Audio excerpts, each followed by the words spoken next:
Okay, welcome to this evening's regular scheduled business meeting.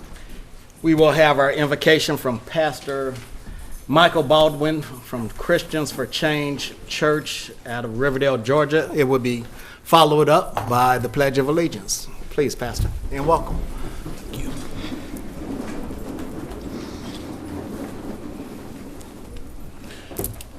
Let us pray. Eternal God, our Father, we thank you for this day. We thank you for this opportunity to come forth. We pray, oh God, now that you will allow your spirit to be invoked today, that you will bring peace, joy, happiness into this meeting, that God, we will handle the things that has been set before us. God, we pray that you keep us in perfect peace that surpasses all understanding. It is now in your name we pray. Amen. Amen. I pledge allegiance to the flag of the United States of America and to the republic for which it stands, one nation, under God, indivisible, with liberty and justice for all.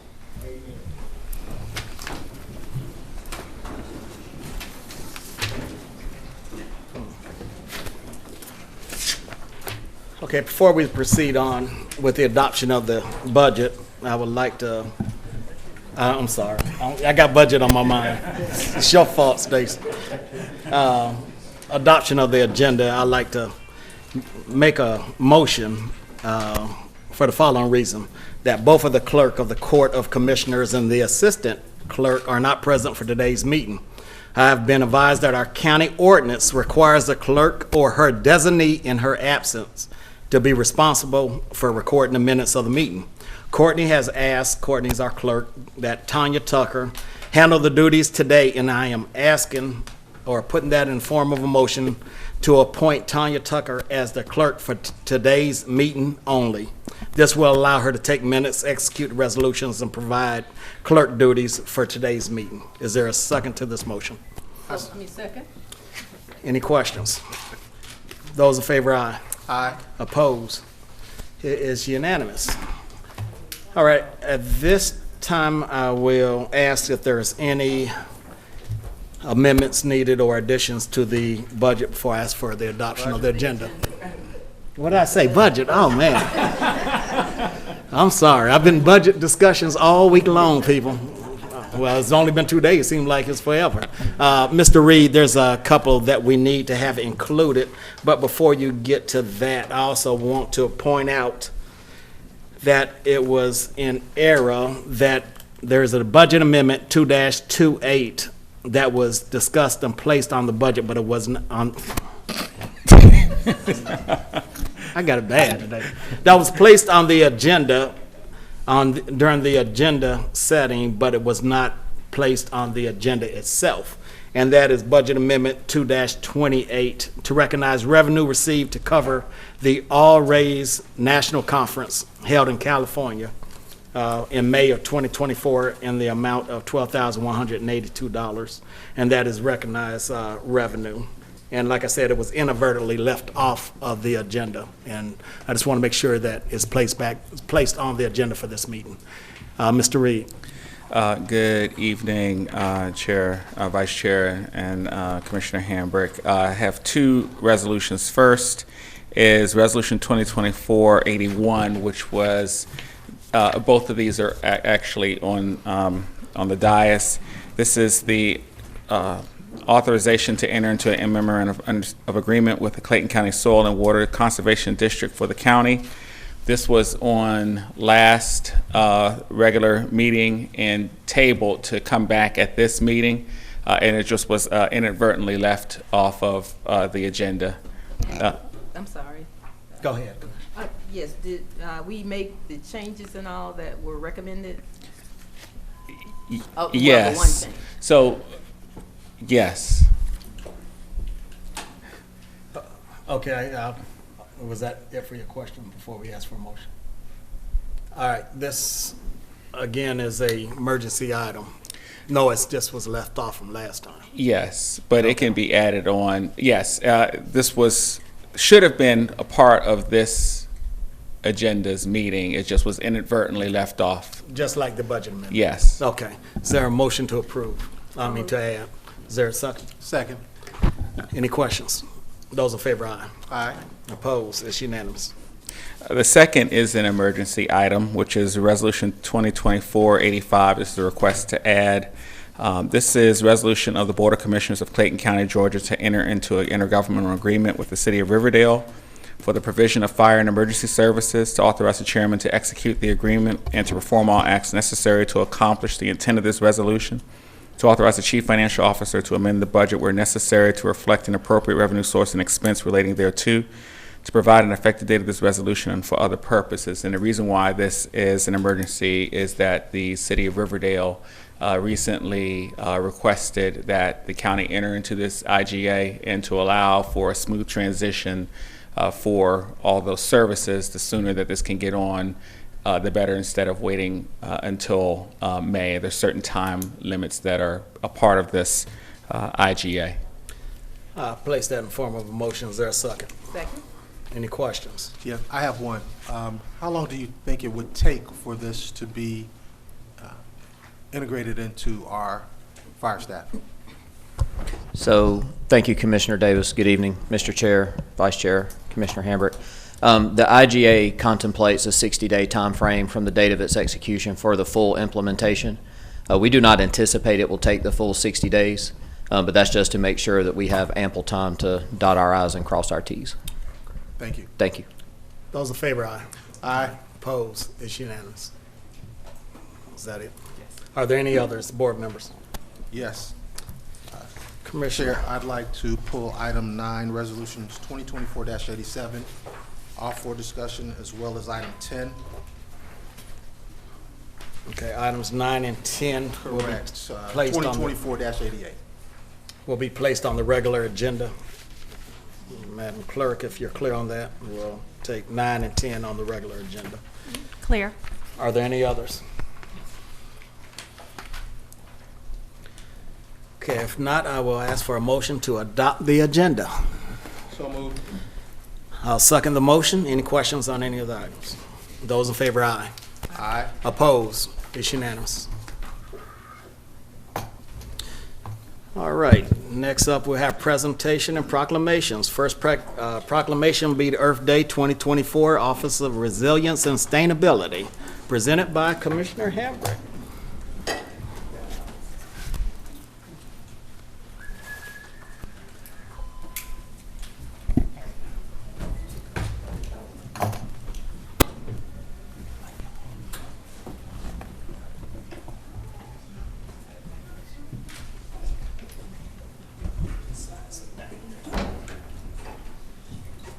Clayton County recognizes April 20th, 2024 as Earth Day, whereas Earth Day, celebrated annually on April 22nd, serves as a global reminder of the importance of environmental protection, conservation, and sustainability. And whereas Earth Day provides an opportunity to unite our community in a shared commitment to sustainable practices, environmental stewardship, and the promotion of a healthy planet. And whereas fostering a culture of environmental consciousness requires ongoing education, advocacy, and collaboration among community members, schools, and businesses. And whereas this county recognizes the importance of collaboration with local schools, community groups, and businesses to implement eco-friendly practices and promote environmental education. And whereas on Saturday, April 20th, 2024, from 11 a.m. to 2 p.m., Commissioner Gail Hambrick, in partnership with Parks and Recreation, will host an Earth Day celebration at the Virginia Gray Recreation Center, located at 1475 East Fayetteville Road in Riverdale, Georgia. This family fun event is free and open to the public and will showcase beekeeping, gardening, sustainable products, vegan food trucks, and more. Now, therefore, I, Gail B. Hambrick, Commissioner of District 2, on behalf of the Clayton County Board of Commissioners, do hereby proclaim April 22nd as Earth Day in Clayton County. I urge all citizens to explore initiatives that promote our natural resources, reduce our ecological footprints, and promote a healthier and more sustainable community. In witness thereof, I have hereunto set my hand and caused the seal of Clayton County, Georgia, to be affixed this 16th day of April in the year 2024.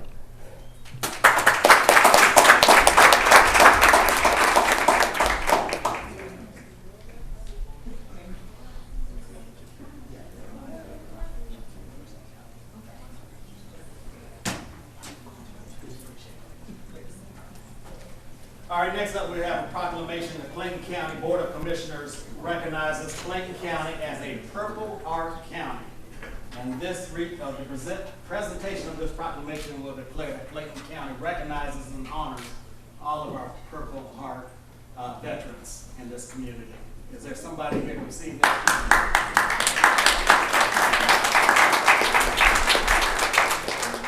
No? Mr. Mick, you're back. I got some veterans up here. Come on up. You don't have to be Purple Heart. Send me some veterans. Come on. That's right. You are. Come on up here, please. Come on, man. I didn't get wounded. You're standing in their seat. But we do honor you as well. Being veterans, okay?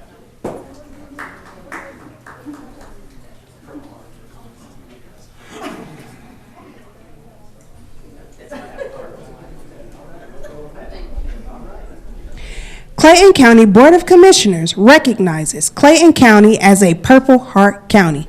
Whereas, Clayton County and our communities have a great admiration and the utmost gratitude for all of the men and women who have and are selflessly serving their country and the community in the armed forces.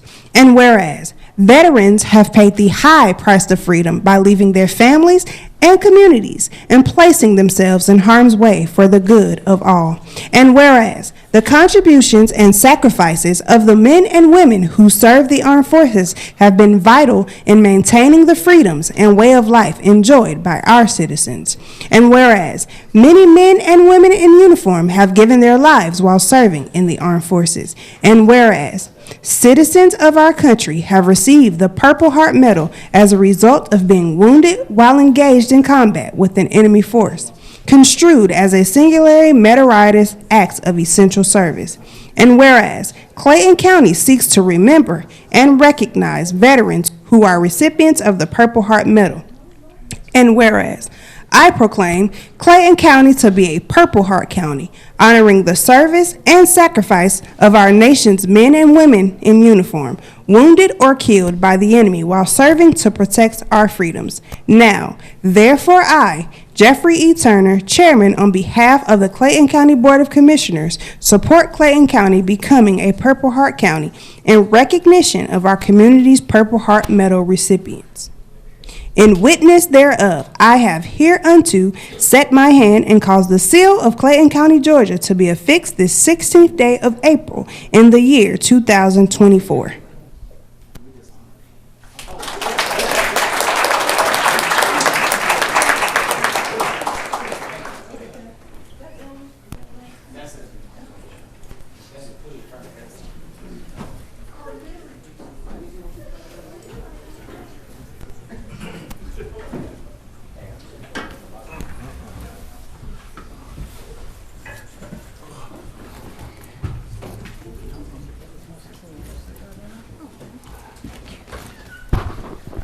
Oh, yeah, I'm sorry. I forgot to put that back. Thank you. All right, next I'll take a motion to adopt the consent agenda or to pass the consent agenda. Is there a motion? So moved. Is there a second? Second. Any question on any of the items? I do have a question on one of the additions. One of Chuck. the additions? Okay. You mentioned about the amendment, Oh, about something in May. What is that? Amendment in May? Something? May of 2024, Ms. Merritt, that's a budget amendment 2-28 for Superior Court. Oh, that's what it is? Yes, ma'am. Okay, I'm fine. You're good. Yes. Any other questions? Those in favor, aye.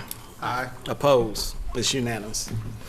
Mr. Reed, please present our first item. All right, item 9 is Resolution 2024-87, which is the resolution authorizing Clayton County to grant a special facilities use request to the Unity Youth Cycling League Incorporated for the purpose of hosting a fundraiser in the Clayton County International Park Field area, to authorize the chairman to perform all acts necessary to accomplish the intent of the resolution, to authorize the chief financial officer to amend the budget to reflect an appropriate revenue source and expenses may be required to provide an effective date of this resolution and for other purposes.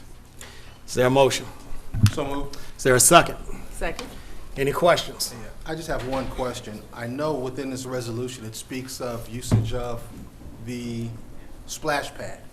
I just want to get confirmation that, are we delivering services, providing passes, or is this just saying they have the opportunity to pay the normal fee for it? It just wasn't clear within the resolution. Mr. Hodges?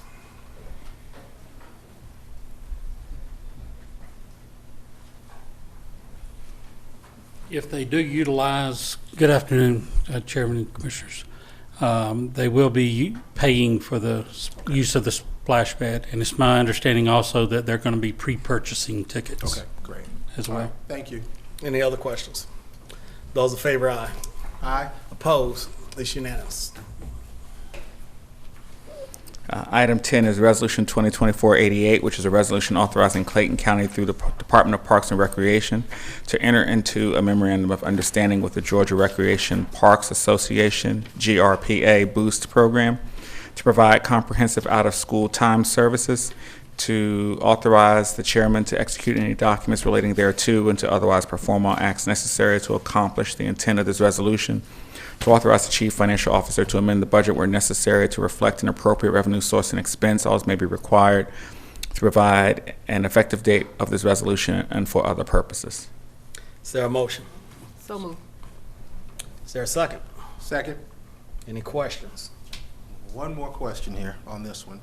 Will special needs students be serviced with this program?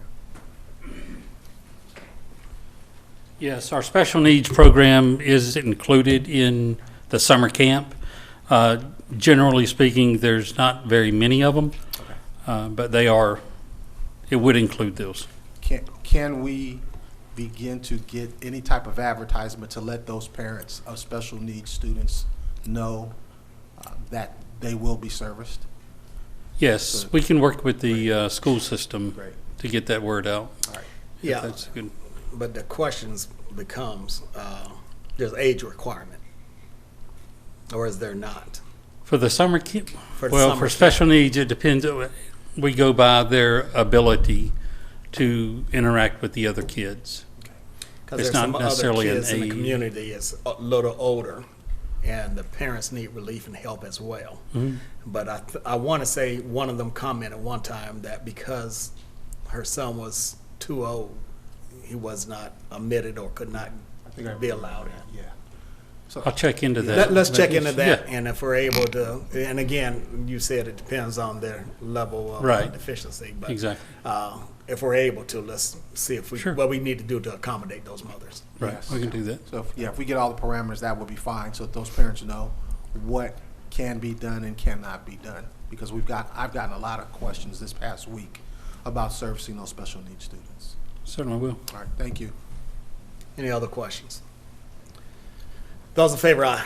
Aye. Opposed? It's unanimous. All right, next on the agenda is board appointments. First board appointment is for the Land Bank. Mr. Greg Washington's term on the Land Bank will expire April 15, 2024. New term will begin April 15, 2024, and will expire April 15, 2028. Mr. Washington resides in District 2. It's at large, but I believe Commissioner Hambrick made the last appointment of this. Right. Yes, I would like to reappoint Mr. Greg Washington. I'll second that motion. Are there any questions? Those in favor, aye. Aye. Opposed? It is unanimous. Next board appointments to the Land Bank. Ms. Ray James' term on the Land Bank will expire April 15, 2024. New term will begin April 15, 2024, and will expire April 15, 2028. I'll make a motion to reappoint Ms. Ray James. Is there a second? Second. Any questions? Those in favor, aye. Aye. Opposed? It's unanimous. All right, next on the agenda will be our zoning hearings. First up is BOC 2310-0362, conditional use permit for the expansion of a place of worship at 8291 Webb Road, Riverdale, Georgia, 30274. Planning and zoning.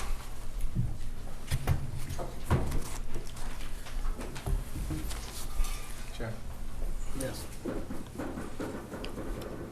What? Okay, our next item is a zoning hearing. Citizens may speak for or against an item in this considered by the law to be a zoning decision. Any side has 10 minutes to present their case.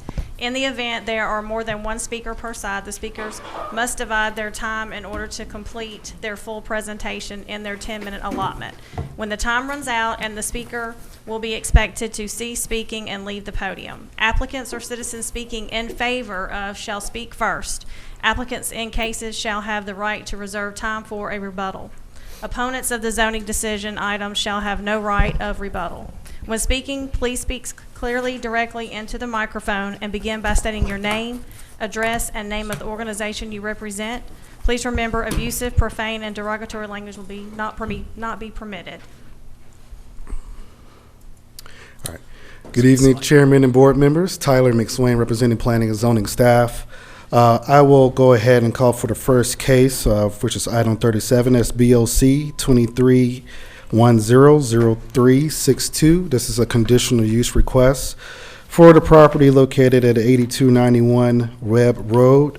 The applicant is Riverdale Foursquare Church, who is requesting a conditional use for a church expansion on the site. Just a little bit of details on the request. Again, this is 5 acres of land. There is already existing religious facility there on site.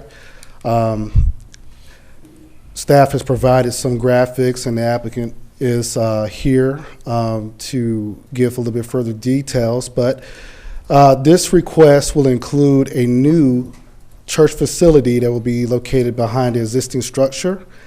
The applicant is proposing additional parking spaces that's going to be in the rear of this site, which will be a total of 96 parking spaces in addition to the new facility. The applicant has provided adequate landscaping and details on the proposed development. Again, this request is required to achieve a conditional use before the construction is made on the site. Staff did recommend approval of the applicant's request with some conditions.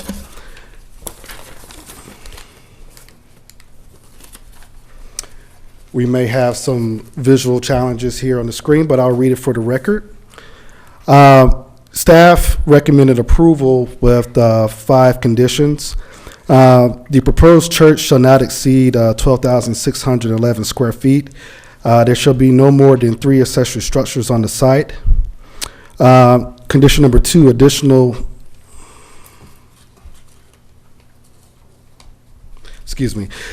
plantings shall be provided along the property lines. That's a correction. Condition number 3, the square footage of the primary and accessory structures shall not exceed 35%. We want to make a small amendment to that condition, noting that this request going before the Board of Zoning Appeals, we know it's part of the code, so we'd like to strike that language. So we want to refine condition number 3 to read that the square footage of all primary and accessory structures shall not exceed 35% of the lot area. Condition number 4, the proposed church shall reflect the renderings supplied and presented as staff dated on March the 8th in 2024, as you all are seeing before you. And lastly, condition number 5, all trash, debris, cars, and tractor trailers must be removed from the lot and remain clear. This was a condition added by the ZAG, and this is regarding the existing storage that's on the site right now. So that is the recommendation from staff, and the zone advisory group recommended approval as well. And I believe the applicant is here if you have any Read number questions. 2 again, please. Yes, additional planting shall be provided along the property lines. It says Not plumbing, but it should be planting. That's correct. Is the applicant present? Please come forward, sir.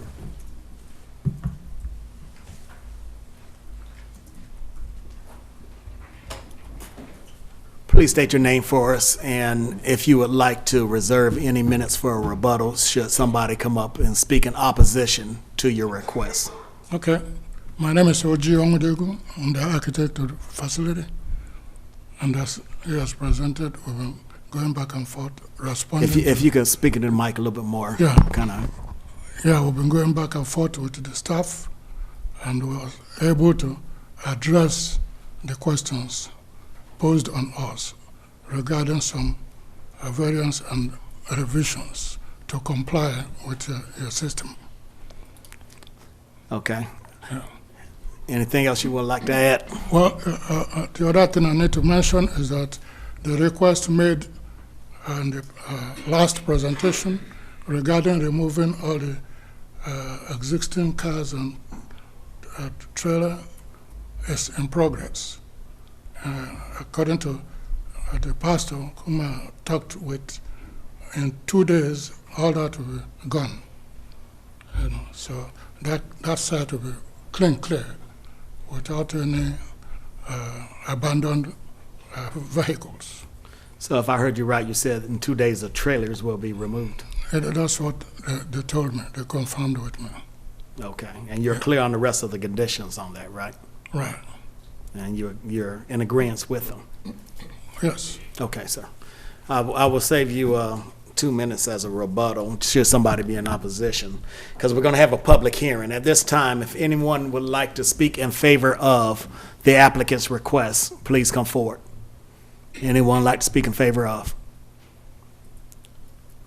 Anybody in opposition to? Anybody opposed?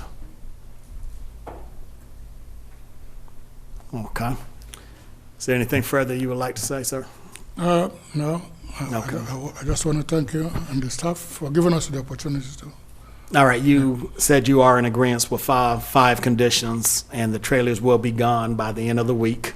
Right. Because we will send somebody out there to check, so please make sure that I will happens. check with them, yes. But with the acceptance of the conditions and you agreeing to make sure that trailers are gone, I'm gonna make a motion to approve your request. Is there a second? Second. Any questions? Yes. The rendering we Yeah. see on here, is that the change for the church, or is that behind the church? Now, that is the new church going They're to gonna tear be down. built.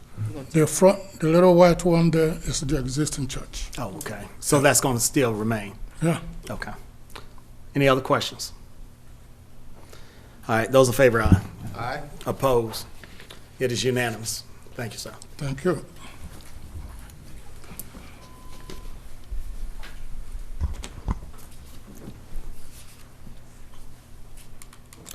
All right, next, BOC 2401-0382.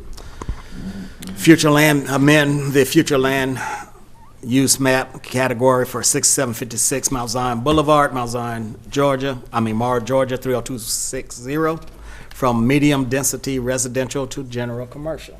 You want to do this? Okay. All right. So thank you, Tyler McSwain. The next three cases are for the same location. The first request is going to be the future land use map amendment.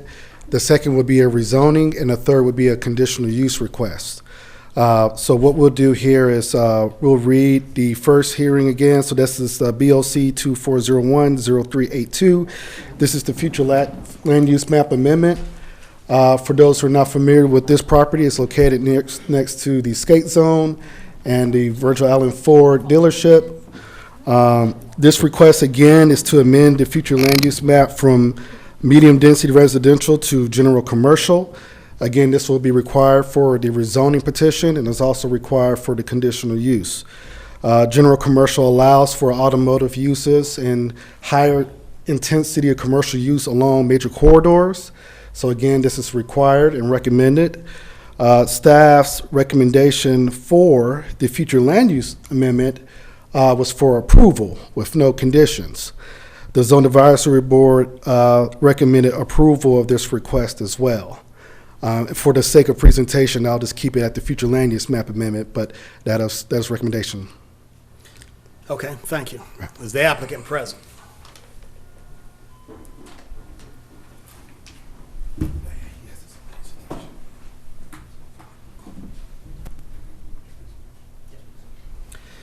Please state your name for us, and if you'd like to reserve any minutes for a rebuttal. Good evening, Commissioners. My name is Josh Mahoney. I'm an attorney at Battle Law PC, which is located at 3562 Habersham in North Lake in Tucker, Georgia. I would like to reserve some time for rebuttal on this matter. I do have a short presentation for you all this evening. How many minutes?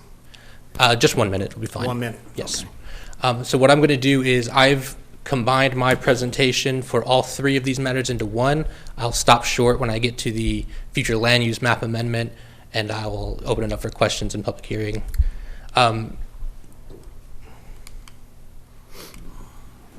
So staff indicated we are seeking 3 applications for this, the first one being the future land use amendment. We are looking to go from medium density residential to general commercial.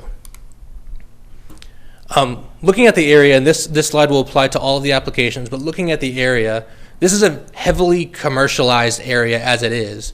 Specifically, it is a automobile-oriented area with businesses like AutoZone, Mobile Gas Station, Quick Trip, Pars Car Sales, Caliber Collision, Honda South, Landmark Dodge, and Allen Vigil Ford, all in this area.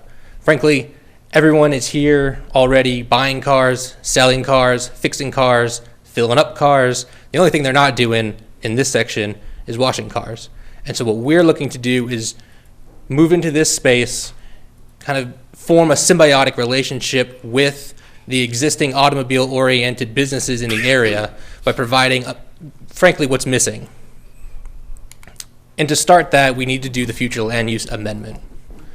Now, this small square, you see this yellow parcel here, that is the majority of the subject property. The small square that's not outlined in blue is where the car wash is going to go. The part that is outlined in blue has an easement on it, a conservation easement, and that easement prevents any type of development whatsoever forever. So that property outlined in blue will never be developed. But our piece, the small piece that's cut out, it still has this medium density residential future land use on it. Everything else around it in the area has this general commercial, the red. Everything in red is general commercial. All we're trying to do here is make our parcel match what's already there. Bring it into conformity with what's already there so that we can also have a commercial use in this space. And that is really all I have for the future land use amendment. And the next couple, I'll cover the rezoning and the CUP. But for that, I'll take any questions you have. Okay, before we do that, we'll have a public hearing on this. At this time, if there's anyone like to speak in favor of applicant's request, anybody in favor of? Mr. Chairman. Mr. Garber.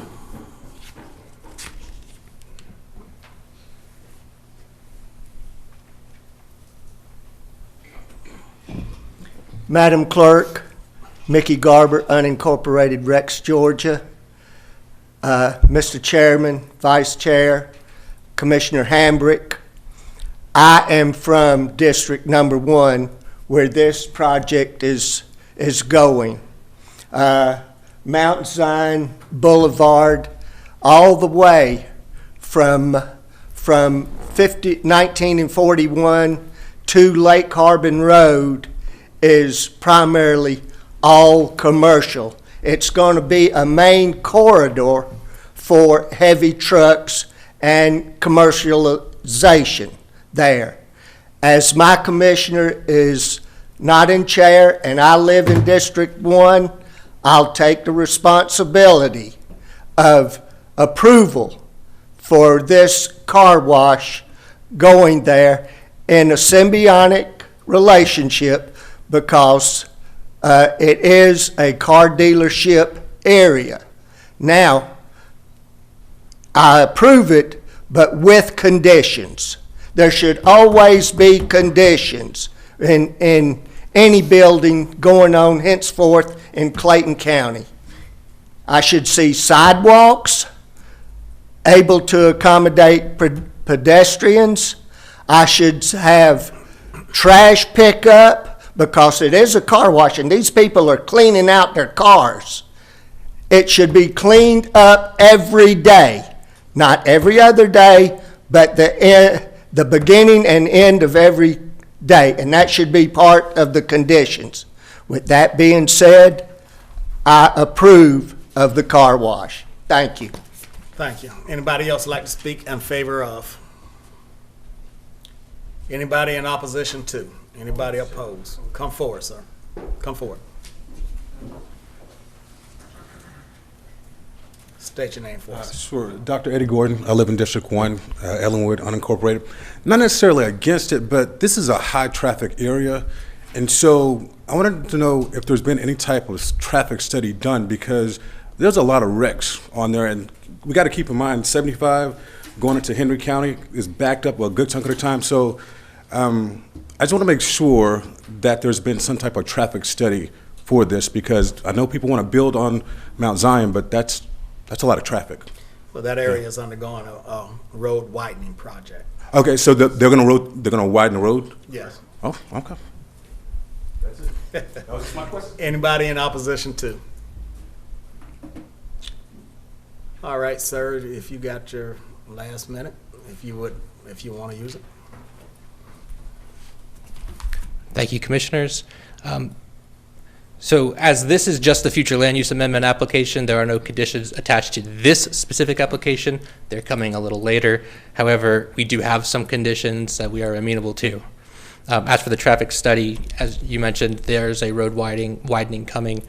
So we haven't initiated a formal traffic impact study, but we are aware of the road widening and have considered traffic in our designs. And when I get to the CUP application, I will go in depth about it. Thank you. All right.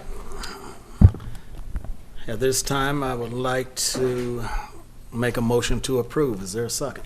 Second. Any questions? Those in favor, aye. Aye. Opposed? It's unanimous.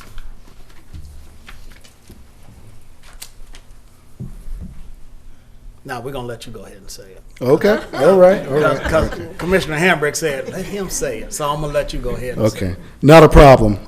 Next case of rezoning, BOC 24010381. Again, this is the companion case for the Battle Law Group's request petition for rezoning. Again, for the record, address is 6756 Mount Zion Boulevard in Morrow, Georgia. And the request is from rezoning from multifamily residential to GB General Business Zoning District for a car wash. Staff's comments are similar in fashion to what was presented. However, I just want to point out, in terms of the county's policy, any commercial building that's built in the General Business Zoning District, we are championing that the orientation be facing towards the front of the road. We have worked with the applicant in terms of making sure that this is in compliance. So the applicant has shown compliance to their site plan. It is compliance with the zoning district as part of the zoning ordinance. With the information provided and the architectural renderings that have been submitted and reviewed, that appears to be in compliance. Staff did recommend to approve the rezoning with conditions, and I'll read those conditions for the record. Condition number 1, you have to excuse me, looks like we have a quick delay, but okay. So condition number 1, the subject site shall be constructed within general conformance within the submitted site plan that was dated March 21st of this year. Condition number 2, they must provide a minimum of 1 trash receptacle enclosed on 3 sides, with the materials being in a similar fashion or form of the primary structure. Continuing the conditions, there are only 2 conditions for this request. Staff again recommended approval, and the Zone Advisory Board recommended approval as well. I'd be happy to answer any questions you have. Applicant.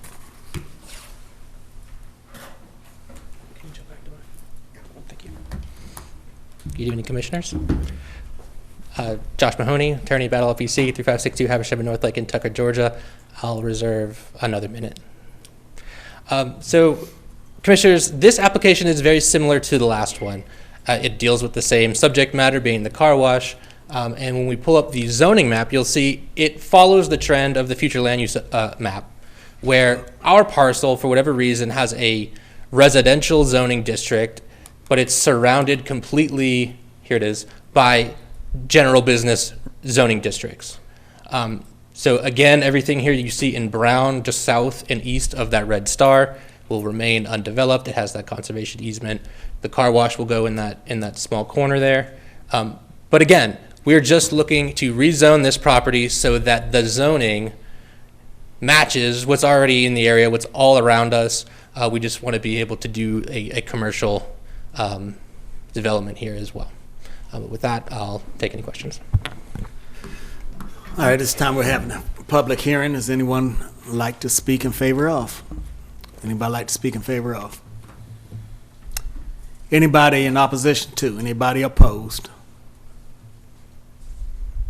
All right, sir, would you like to use your 1 minute? All right, at this time, I'll make a motion to approve. Is there a second? Second. Any questions? Did he confirm for this one that they were? Oh, yeah. Come back to the mic for me. I'm sorry. Thank you, Mr. Reed. Just for the record, you are agreeing to the two conditions? Yes. Okay. Those in favor, aye. Aye. Opposed? It's unanimous. Okay. Next. So the next case is the conditional use, which is the final in the series for this location. And I'll read the item for the record.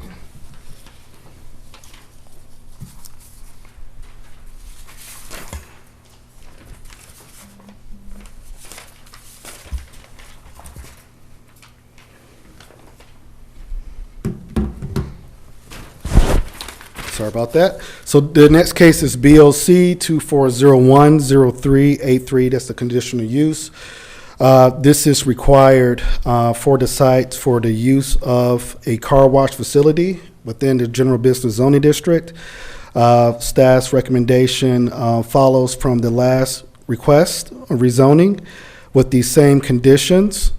Staff recommended approval. For the record, the conditions to such a site shall be constructed within general conformance of the submitted site plan dated on March the 21st, 2024. And lastly, the last condition, they must provide a minimum of one trash receptacle enclosed on three sides with the materials matching the primary structure. The Zone Advisory Board recommended denial of this request, but approval of the previous two. Sir, applicant.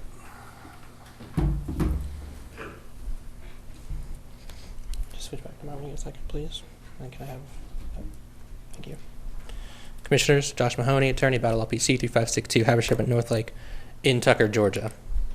So, moving on to our last and final application, the CUP application. This is the application that is specific to the car wash. So far, the future land use amendment and the rezoning they're necessary but not sufficient to get us to this plan. But this application gets us there. And so what we have here is our layout for the car wash. As the staff mentioned earlier, we are required to have our tunnel in the front with our parking in the rear. This is just complying with the GB ordinance.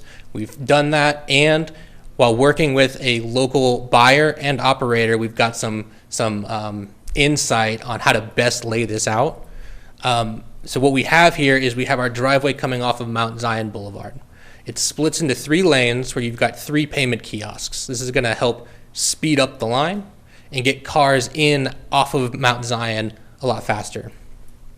Then what we have is we've taken advantage of the size of the property by bringing our driveway all the way around back up into the tunnel. And what this creates is a very long queuing area where cars can line up. They can move through those payment kiosks and line way up instead of, again, spilling out onto Mount Zion Boulevard. We have a bailout lane. This is customary in the car wash industry in case folks need to get out of there. And then folks go to the tunnel, get their car washed, turn around. They can use the vacuums, which are hidden partially by the tunnel, and also partially by vegetation that we're going to have in front of the tunnel, trees and that sort of thing that will help to screen this use from Mount Zion Boulevard. We're also including some screening on the west side between us and Skate Zone, just to help separate the two uses from each other. You can see the easement area called out again on the south and east side here. Just another reminder, that area will remain wooded forever. So there are some folks who live off of Maddox Road to the east. This large piece of property to the east and south it'll essentially be something like a 150-foot buffer between us and them. That'll always remain. We kind of had a sneak peek at this, so it looks like some of the elevations got cut off there. But this is a sneak peek at the building and its specifications. Oh. And then this is an existing building that local operator that I spoke about earlier. This is one of his locations. Again, it got a little cut off here. But this is essentially what we're looking to do. You can see that we've got a lot of high-end materials here, stone, brick, and this is a successful business, and this is proof of that. That individual, the local buyer owner that we've been working with, is here this evening. If you have any questions for him, he can tell you a little bit about how he runs his business, who he is, so you got to get a sense of who's coming to your community. I have a question. Go ahead, Commissioner. Okay, I'm looking at this one, and then you mentioned the tunnel. So is this a hand wash or machine wash? So this is not a hand wash. Oh. This is what's called a express luxury car wash. So if you've ever gone through the tunnel and the machines wash your cars, this is what that is.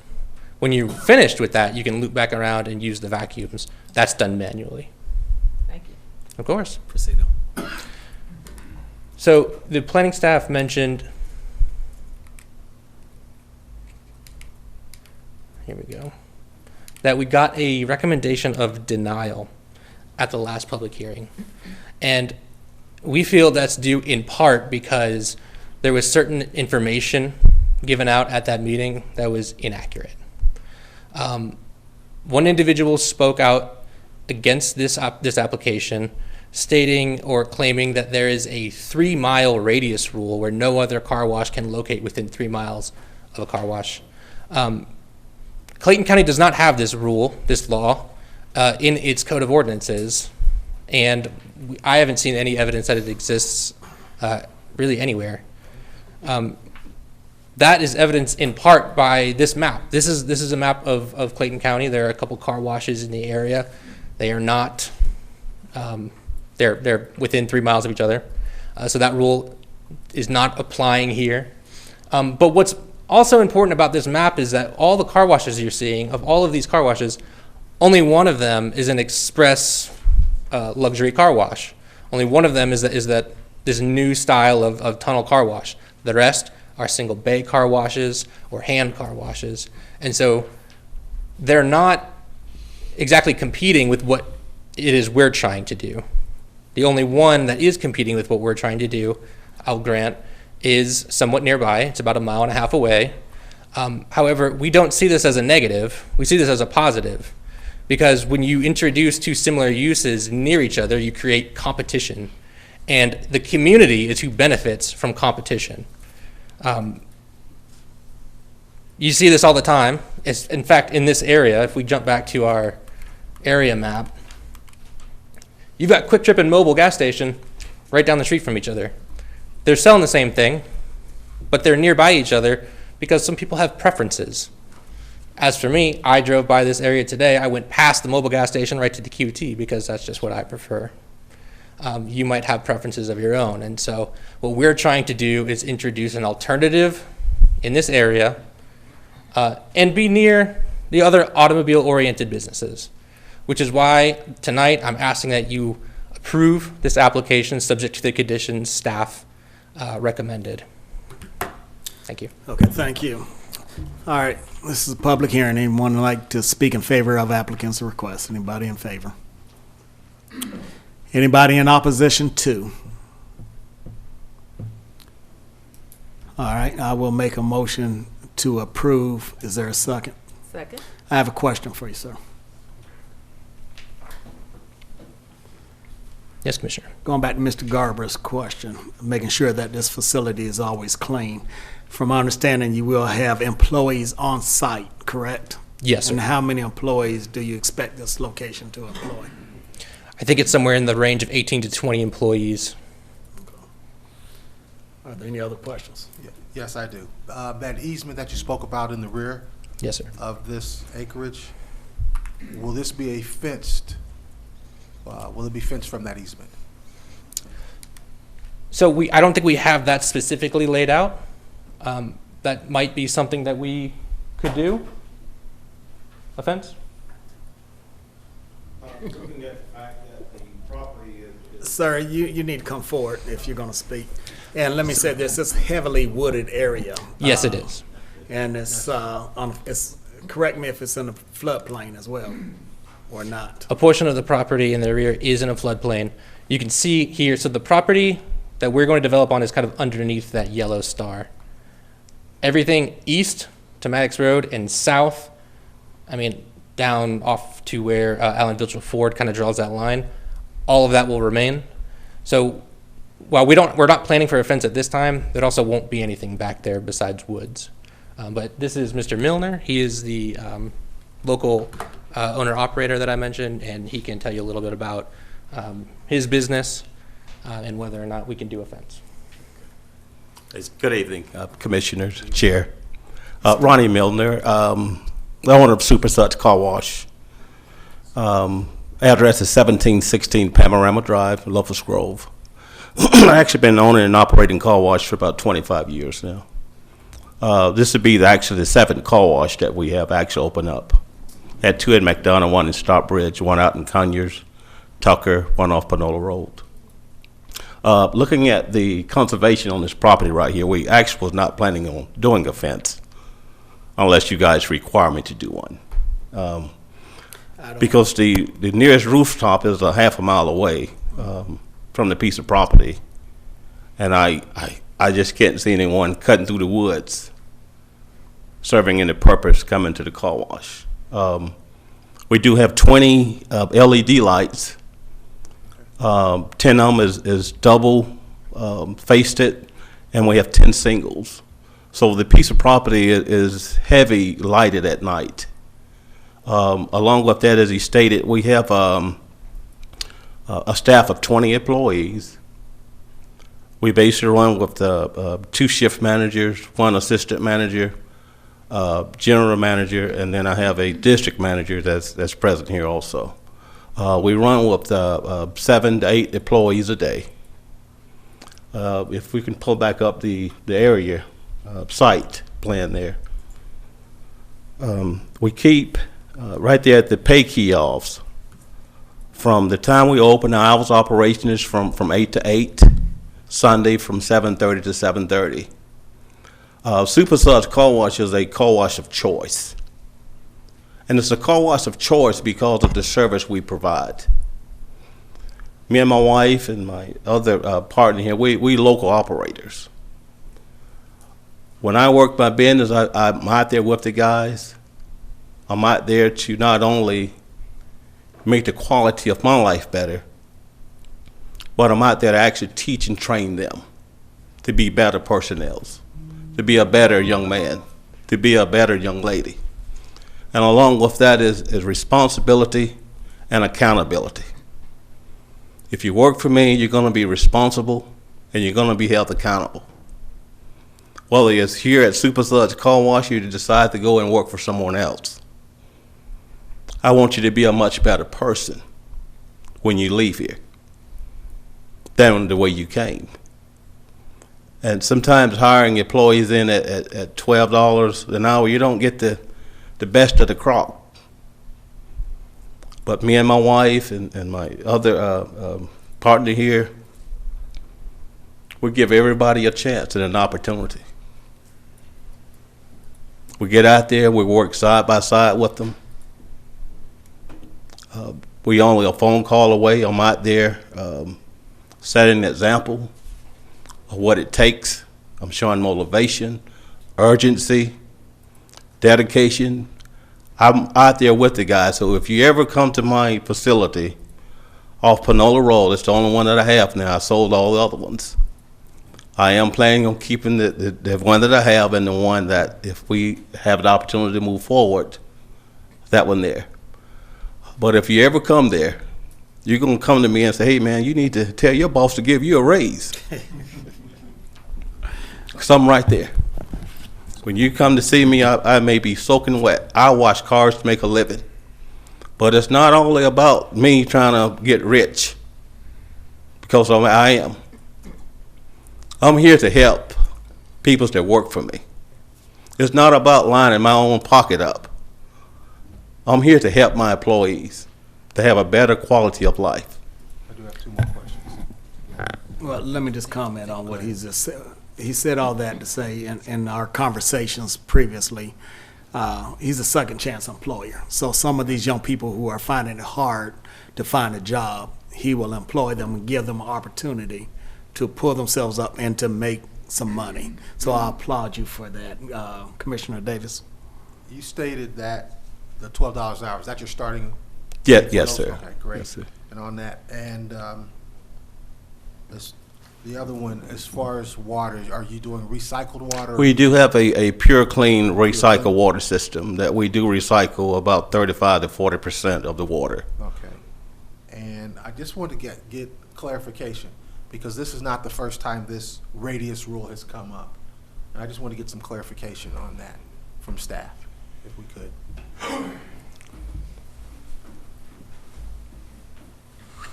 Hello, Commissioner Davis. Currently, right now, staff understands that there is no radius requirements for car washes. That's all I need. Any other questions? Those in favor, aye. Aye. Opposed? It's unanimous. Thank you, sir. Commissioners. All right, next up.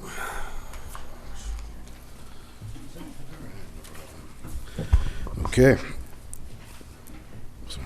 Okay.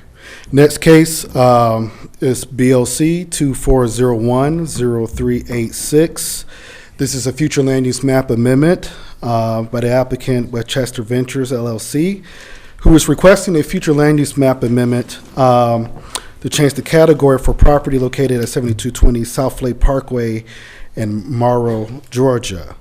The request is to amend the future land use map amendment from low-density residential to mixed use for a senior housing development with the commercial retail footprint.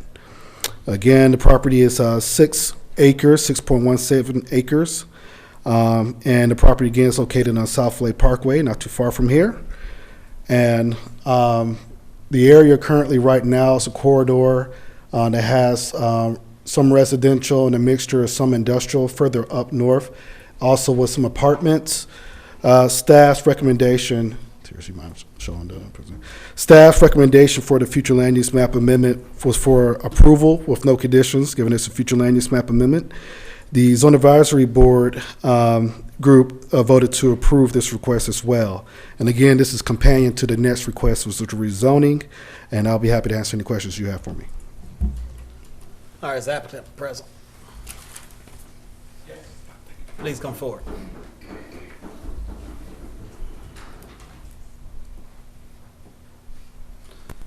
State your name and if you would like to reserve any minutes for a rebuttal, please. Sure.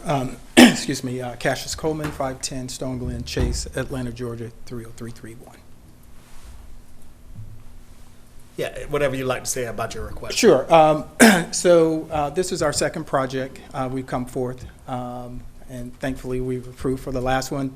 And senior housing, affordable senior housing. I'm sorry. Yes, did sir. You say you wanted 2 minutes for a rebuttal? Sure.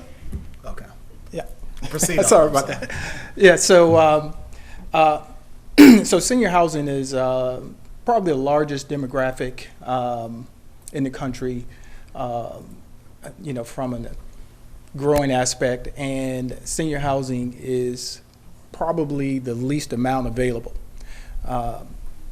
Every property that we've ever built is leased up before we can put the last brick on because the need is that great. So we're very proud to keep doing these developments and meeting the needs of our seniors. especially ones that are on fixed income.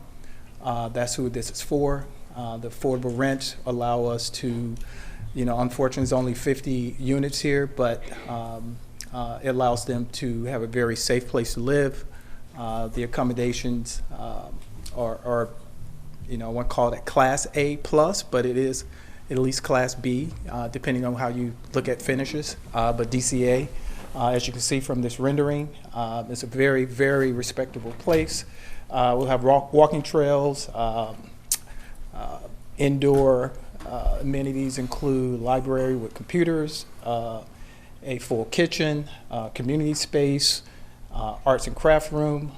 In addition to that, we'll have, I think we're at probably 11,000 square feet of retail that we'll put to use. We have not figured out those uses just yet.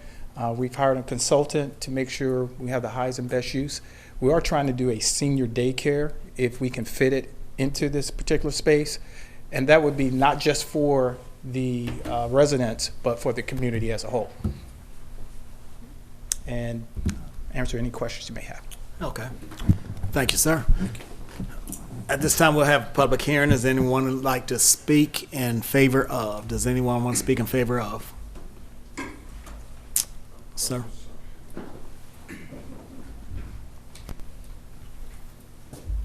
Eddie Gordon, Ellenwood Unincorporated.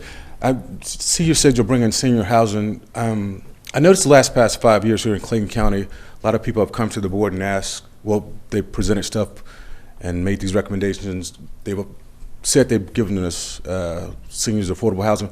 What is considered affordable, if you don't mind giving us a price range?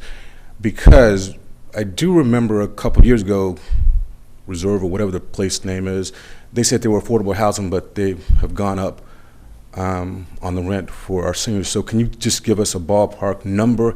And is that going to be a set price, or do you plan on within 4 or 5 years increasing that price? Yeah. And you can answer that when we get back to that point for your rebuttal. Is there anyone else like to speak in favor of?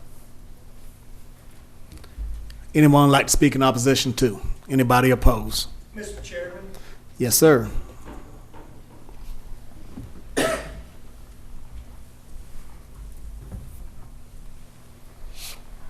Madam Clerk, Nikki Garber, unincorporated Rex, Georgia. My concern here with the seniors is safety, and I want my seniors to have a gated community. Given the climate and crime in all areas of the country, the seniors are the seniors and the very young are the most vulnerable. And I would say a denial to this project unless we get it gated and officers guarding the gate. Thank you. Anyone else like to speak in opposition to?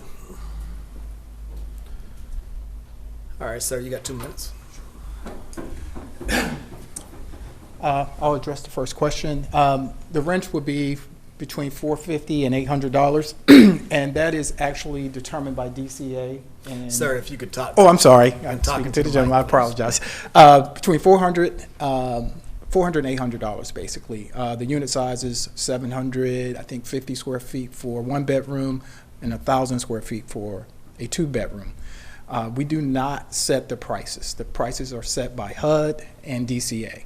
But the maximum I believe you can make is $41,000 here, if I'm not mistaken, and live on the property.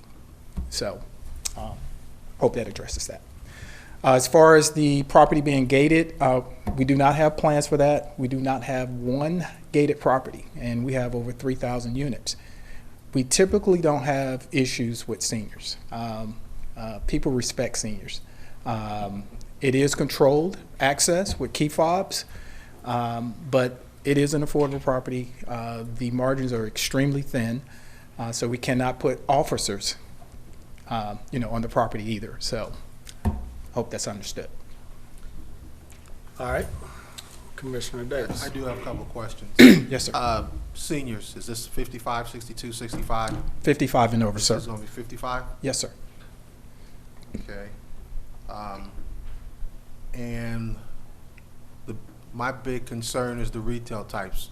We've gone and begun to reclassify this as general business. Everything is within general business, but we do have some conditional use permits. I'd like to get a little bit better understanding of what type of retailings will be allowed in there, and will these even become before community development before they are signed off on or just put in? So, being that this is a senior property, would be very sensitive to the folks that are living there. That's first and foremost. We're going to try to get uses that at least serve part of the residents there, but the community as a whole. As I said, we've hired a commercial consultant. It's not what we do, to be quite frank, but clearly there will be no sinful uses, that's for sure. There will be no alcohol, there will be no, I just can't answer definitively exactly what that'll be today. But I do not have a problem coming back once we have those to say what they are and approved by you. I don't have an issue with that. Yeah. For me, I'd like community development to be involved. Sure. With that, if so be it. For me, honestly, yes, even though I would love to see an unmanned gate. This is Clayton County. It's a little bit different than other areas. You would love to see what, sir? This is an unmanned gate. I mean, I heard Yep. Mr. Garland talking about a manned gate, but an unmanned gate, something to begin to protect our seniors.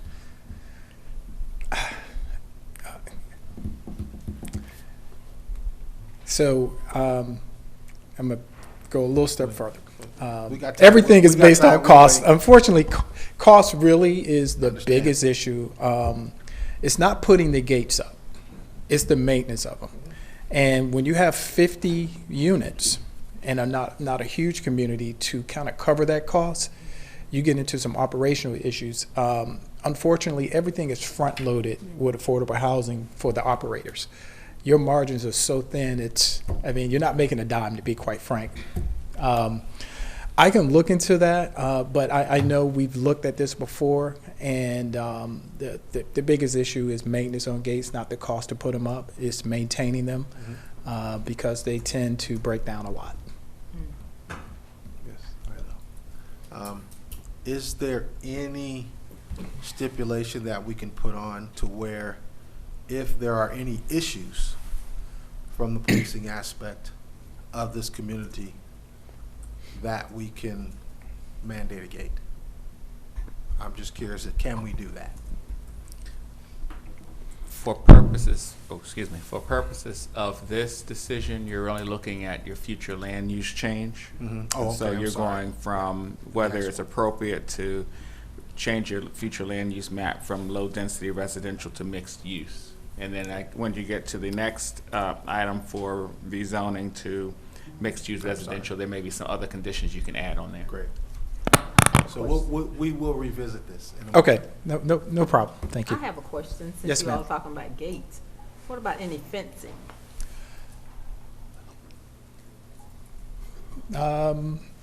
That's possible, yes, absolutely. Once again, it's not cost, it's maintenance, and fences typically not a whole lot of maintenance. It's just the opening, closing of gates and those things just break down. And my daughter lived in one, and you're right, it stayed down. It's more ridiculous. than- They're broken, and it takes forever to get them fixed, or sometimes it's so costly you don't fix them.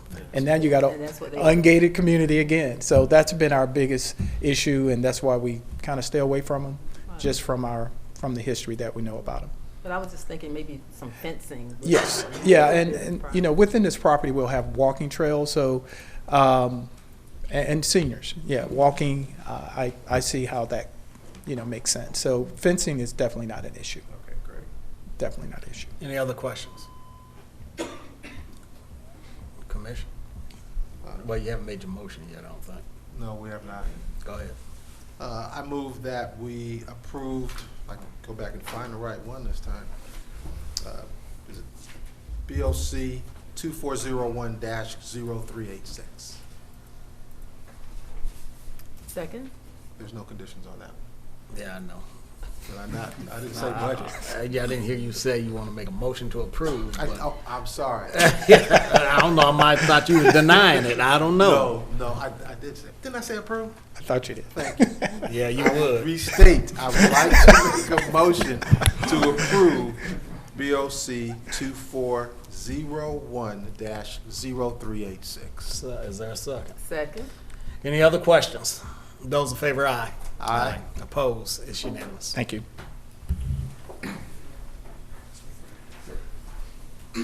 Okay. All right. Okay, lastly, we have the next petition, which is the companion case, rezoning case BOC 2401-0385, which is a rezoning request again by the Westchester Ventures LLC to rezone the subject property located at 7220 South Lake Parkway in Morrow, Georgia. The request is from to rezone the property from Urban Village to MXR, that's mixed-use residential for a senior housing with commercial and retail development.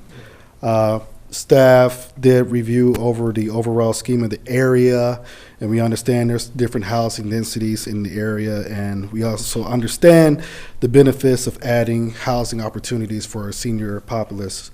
With that information reviewed and understanding of information, staff did recommend approval of this request with 8 conditions, and I'll read them for the record. And also I want to note before we conclude with the conditions that we do have an amended condition number 2 that addresses the uses. And I will read the original condition and then address that condition at the end. Okay? Condition number 1, a maximum of 50 units will be allowed on the site for senior housing. Condition number 2, the commercial retail shall be limited to the permitted uses allowed within the office, institutional, and general business zoning district.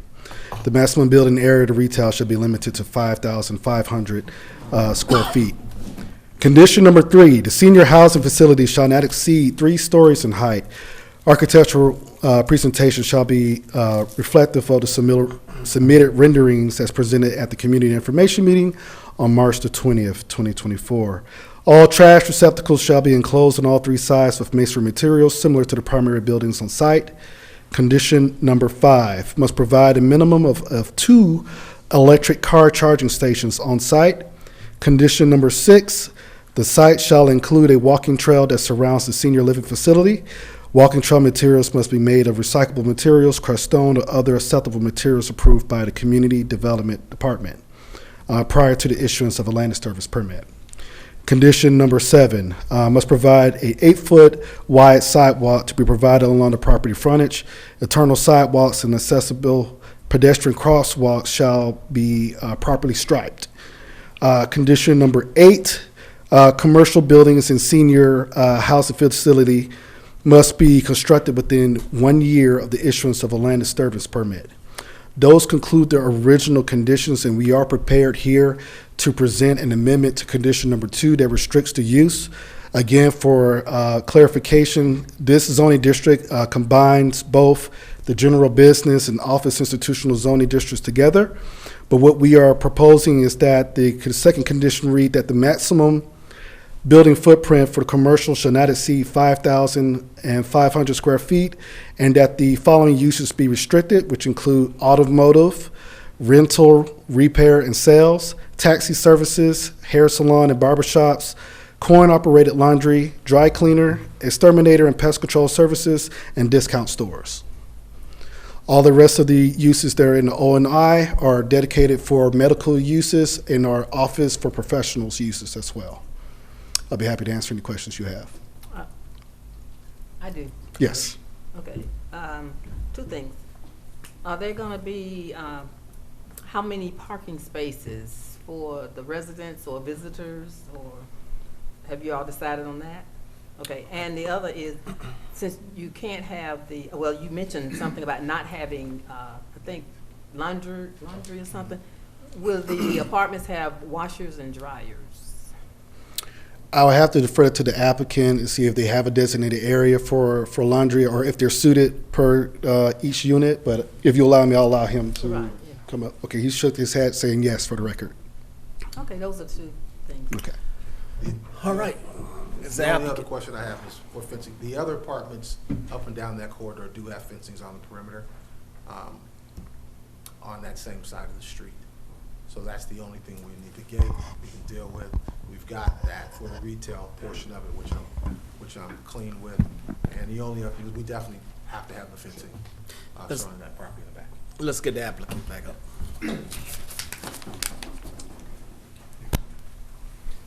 And again, you'll have to state your name. Excuse me, Cassius Coleman, 510 Stone Glen Chase, Atlanta, Georgia, 30331. So fencing around the perimeter. Sure, yes, Great. yes. So that'd be. You want to save another minute for rebuttal? We'll give you a minute for rebuttal. Okay. Go ahead. And that would be another added condition, so that take the conditions to 9, correct? And the only other question I have is for protection of these seniors. What happens if this property is sold? Does it go to market rate? What happens? So, Because I'm Sure. looking at, that's a displacement. well, of here's the, 50 residents. for 15 years, we can't do anything. That's first and foremost. DCA compliant, we have to hold it for 15 years, and then another 2 years for them to find a replacement if we want to turn it into a market rate. They have the right of first refusal to keep it as Who has a the right tax, of first refusal? DCA, Okay. HUD, basically. So, Okay. so we got at least 15, So somebody moving 17 years. Somebody moving 55, they're good till 72. Well, hopefully longer. DCA Yes. stands for what? Department of Community Affairs. Yes. Yes, State. yes. Anything else you'd like to say? This is your What time. was your- and washing parking. dryers are in Oh. every unit. They come equipped with those. And so the 50 units, there are 101 spaces, I believe, is what we have currently on the site plan. It's pretty much a one-for-one for the units, so the other 50 will be for the commercial uses. So any of the retail. For the and all that, business. so. Yes. Oh, what about visitors? And, well, I'll be really frank. The 50 for the seniors, they'll never use them all. What we found, we always overbuild our parking lots for seniors. A lot do not have cars. The average age of our seniors is about 75. And typically, we have But more if they happen parking. to be 55. I'm I'm just, gonna be I'm just be saying. frank with you again. I still haven't seen one. I'm 55. I know I don't. I'm About not to say, moving but to don't Commissioner drive. Davis might want one on the spot. So that's what I'm saying. Okay.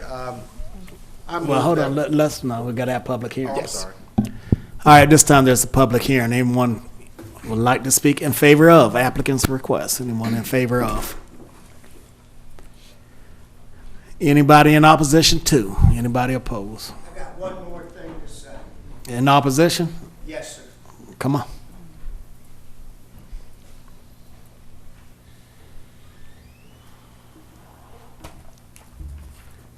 Madam Clerk, Mickey Garber, unincorporated, Rex, Georgia. Mr. Chairman, Commissioners, a question you should ask yourself or ask the gentleman, Westchester Ventures, where are they located? And the reason I'm making that statement here is because these seniors that live in this senior community are on pensions. They're getting government money or living on their hard-earned retirement money. Now, when they're paying rent, where is that money going? Is it staying in the county or is it leaving the county? That's all I got to say about that. Thank you. All right. So you got a minute rebuttal if you have anything further to add. So I live in Atlanta, so and Westchester Ventures is basically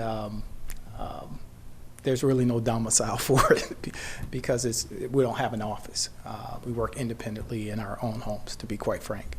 As far as the money being spent, typically we're going to employ people of the community at the property, and clearly the commercial space that will be there, that is money going into Clayton County, the sales tax and everything, the property tax. So there's money staying within the county for sure. Thank you. Where's the corporate charter? Georgia, yes, What is that, Roswell, Georgia. I'm sorry? Roswell, Georgia. Okay. Yep. Commissioner Davis? Were there any, you are in agreement with all the conditions? Yes, sir. Nine. Or were we adding, so? The we added. fencing. Next one. Chairman and Commissioners, so we just wanted to clarify the last condition, which is condition number 9, to add the fence. We just want to clarify the location, or if you wanted to add materials or anything specific to that fence, we just want to go ahead and get that clarified now. Or the height. Or the height, that as well. We can go by the code for a commercial, and that's the standard. Was it the 8 or 16? Is it 8 feet? We'll verify that, but if you want to put specifics on it, we'll go code. Okay. Well, we need to verify because we need him to agree to it. Okay.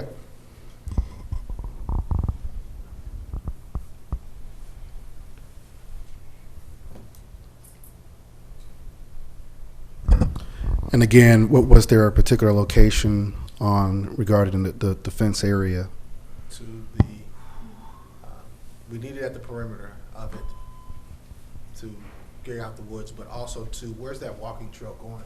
We want to make sure, because from what I understand that we had a lot of issues with, there's a lot of pass-through traffic through those woods from apartments to apartments. And so that's what we want to begin to mitigate. 6. Maximum height was going to be 6. So, 1 second, I'm going to clarify that and read it to the record. So for commercial location, fence requirements or the zoning ordinance require 6 foot front and 8 foot side and rear of the property. Okay. Is that wood or raw?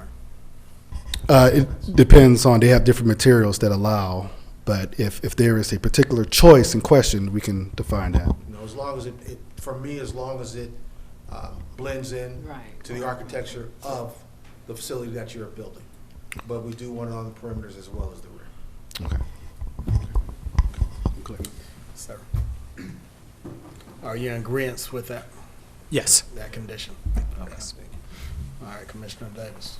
So I move that we approve BOC 2401-0385 with the stated 9 conditions. Is there a second? Second? Any other questions? Those in favor, aye. Aye. Opposed? It's unanimous. Thank you. Thank you, sir. All right, that concludes the zoning hearings. At this time, we're public comment. Madam Clerk. Citizens will be given a 2-minute maximum time limit to speak before the Board of Commissioners. Please note that all public comments must be limited to matters on the agenda or over matters which the government body has jurisdiction. Speakers must maintain a decorous demeanor and refrain from personal attacks upon board members, shouting and using obscene language. Please state your name and county of residency for the record. Speak clearly into the microphone. Speakers should be courteous and respectful and not make any disparaging remarks using abusive language when addressing the board. Dr. Eddie Gordon.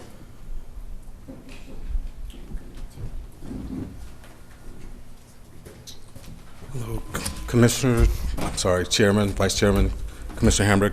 Eddie Gordon, Dr. Eddie Gordon, District 1 resident, also a candidate for District 1.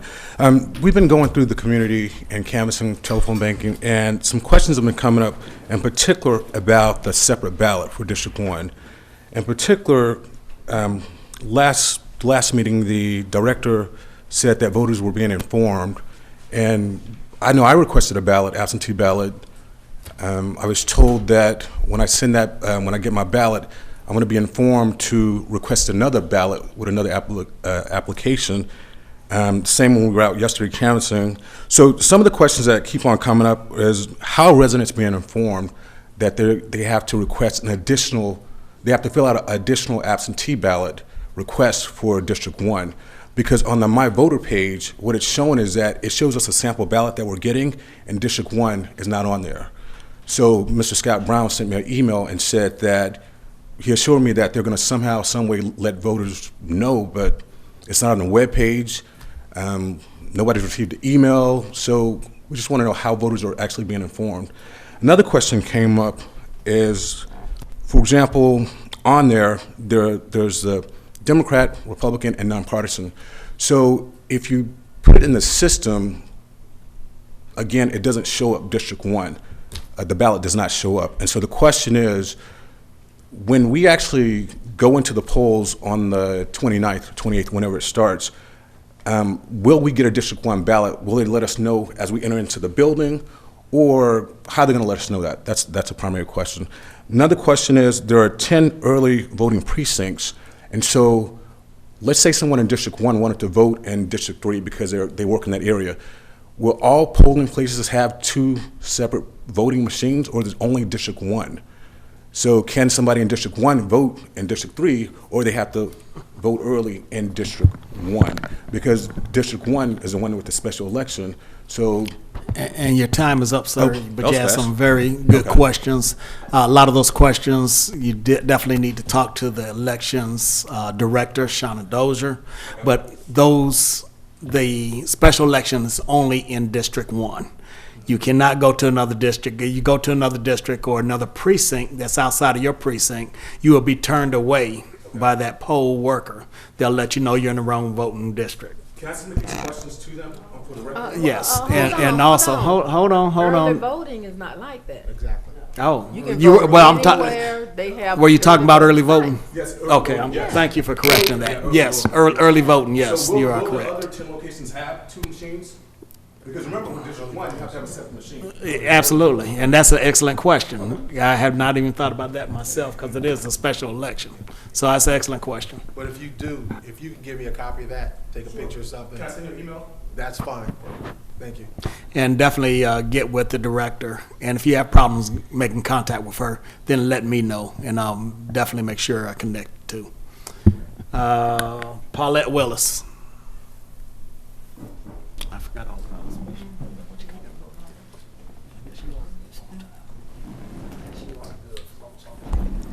Good evening. My name is Paulette Willis, and I'm a longtime resident of Clayton County. I had several things I wanted to speak. I do want to say this. For your address to the county, I enjoyed the initiatives that you put in your address for the county. But tonight I'm here for 2 concerns, and I want to hurry up because 2 minutes may not just be enough. But a few years ago, the county was tasked to develop and implement a code of ethics. And with an incident with one of the commissioners a few months ago, my question is there a code of ethics in place today for the commissioners to follow? Yes. Okay. My other concern is a lot of people are running for sheriff, and our current newly elected Sheriff Allen had some initiatives that he wanted to implement. And I understand that he presented a budget but only got less than half of what he requested. Now, he cannot do these initiatives. He wants to rid the county of gangs and crime. He wants to fix the jail that many taxpayers have complained about for long before he got here. He wants to rid our county of the trash and garbage and litter that's on our streets.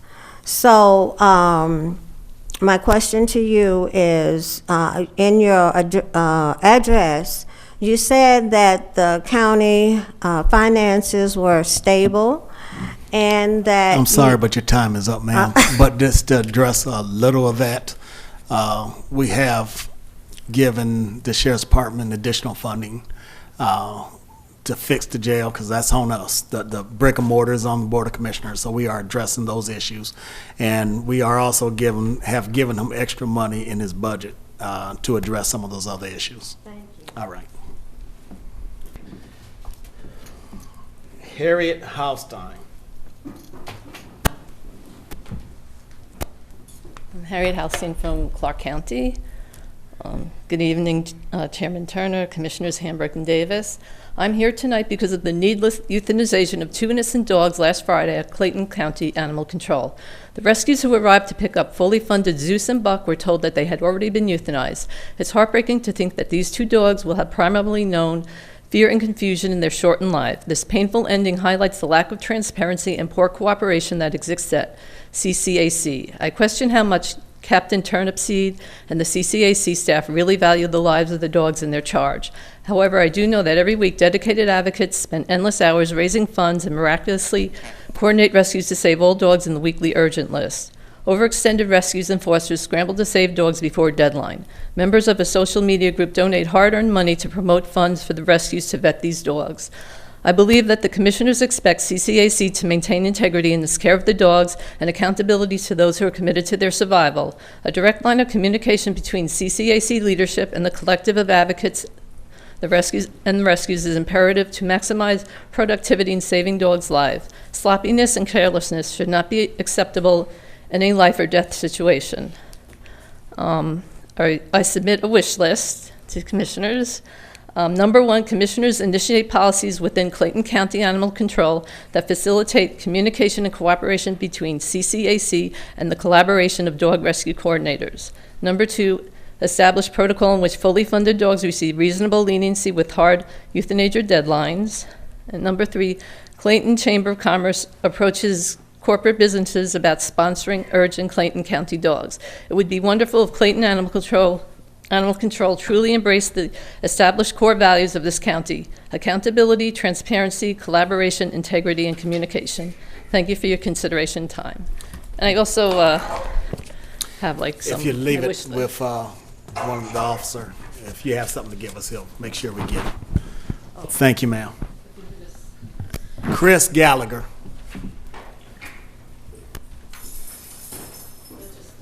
Thank you, ma'am.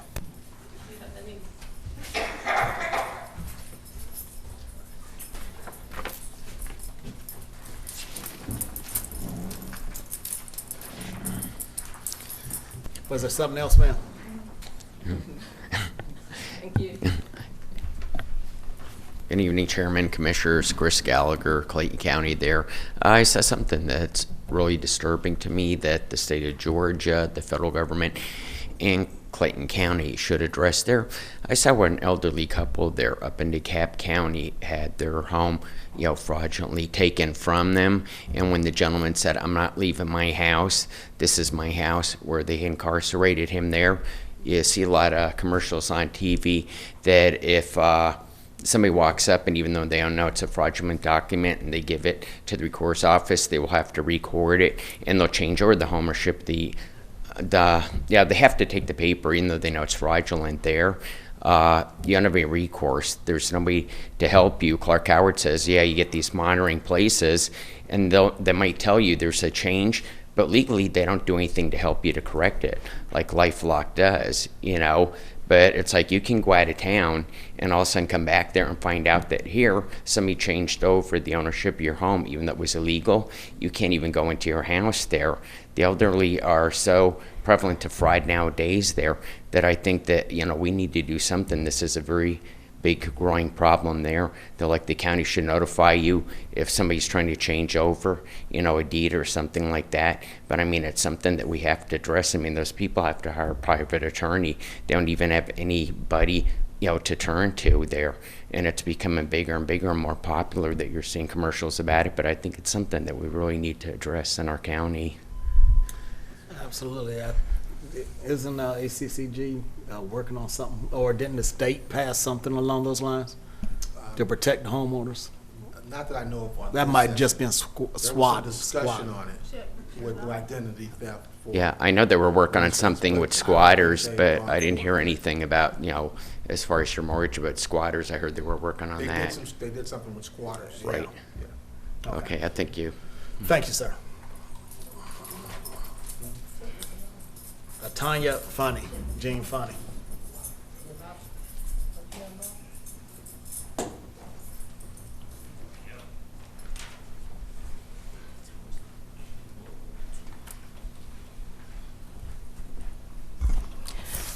Good evening. Atanya Jean Funny, unincorporated Clayton County Chair, Vice Chair, Commissioner.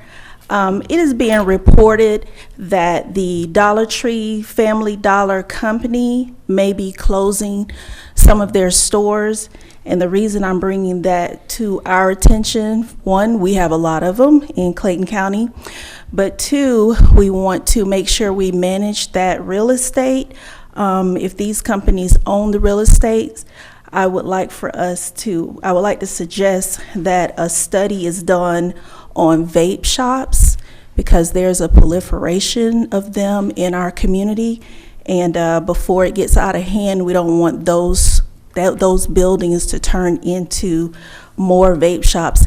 And I also wanted to ask if there was even something on the record of like the discount stores, that we put something in place, some type of study, so that we don't have a vape shop on every corner, because I've seen quite a few of those lately. So I just wanted to bring that to you all's attention. And also just to remind the community that we do have primary elections. I am a candidate also for Commissioner in District 3. And as I go around to speak to people, even though there are a trillion signs on the side of the road, a lot of people still do not know that elections are coming up, the primaries. So early voting begins April the 29th. It goes through May 17th. Election day is May 21st. And just to let the community know, some of the offices, they will be picking the representative for their particular party that will be on the ballot in November. Chair commission, commissioners for District 1 and 3, 2 state house seats, senator seat, sheriff, and there are some other seats, even one federal seat. So just want to let our community know. Thank you. Thank you. Carol Yancey.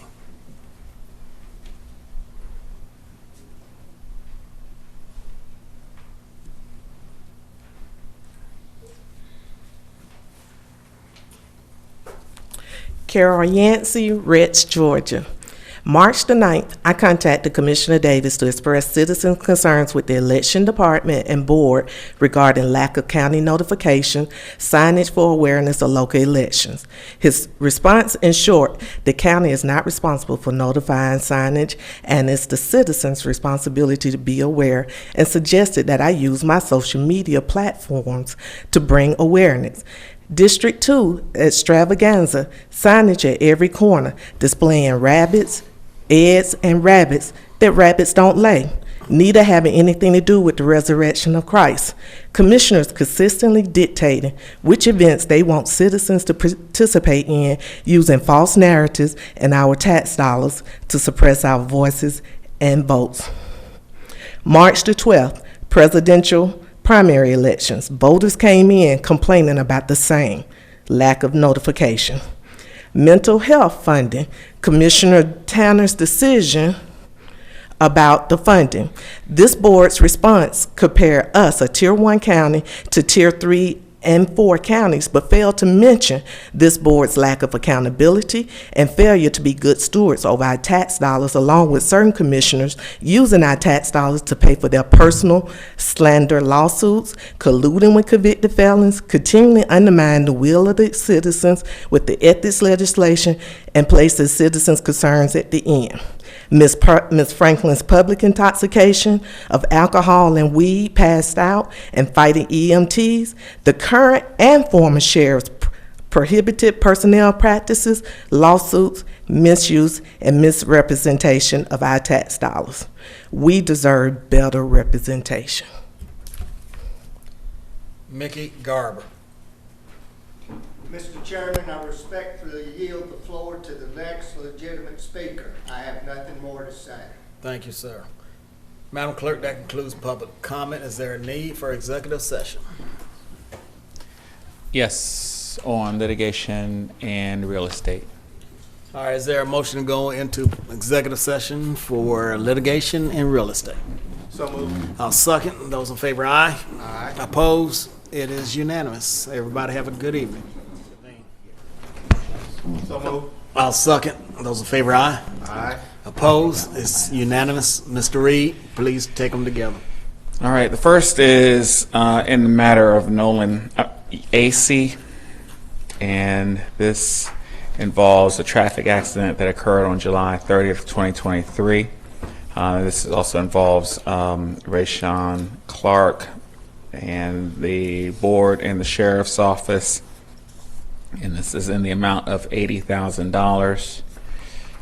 The second is Kenesha Mitchell, also involved in that same incident with Rayshawn Clark, the sheriff's office, board of county and the board of commissioners, and a traffic incident that occurred on July 30th, 2023, and this is in the amount of $68,000.